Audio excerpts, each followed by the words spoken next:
Ronda Veritas Report. Mga sasakyang ginamit ng mga rallyista sa EDSA, hinatak ng MMDA. Detalye mula kay Nolan Ariola.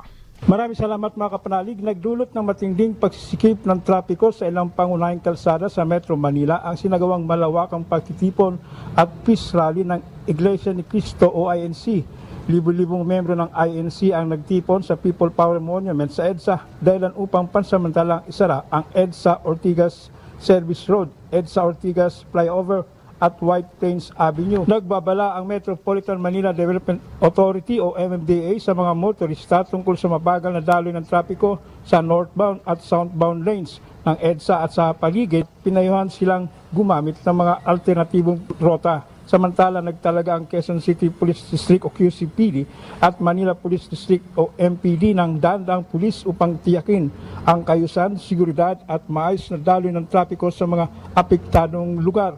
Kaugnay nito, narito ang pahayag ni MMDA Chairman Don Artes. Totoo po, lahat po na mga nakamba ng illegally parked. Yung iba po na may driver na paalisin ay titikitan. Okay.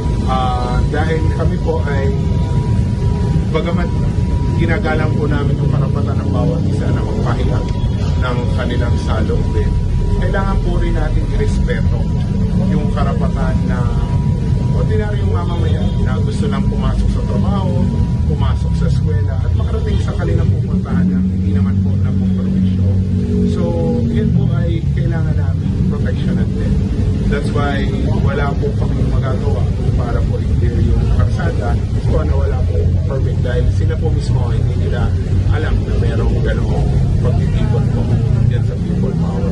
Mga kapanalig, ang lagiang dalangin at paalala ng simbahang Katolik ay maging maayos ang mga pinatutupad na patakaran o batas ninuman at saan man. Para sa Veritas 846, ang radyo ng simbahan, ako ang inyong kapanalig, Nolan Ariola, sumainyo ang katotohanan. Ronda Veritas Report. Kalakbay ng pamilya.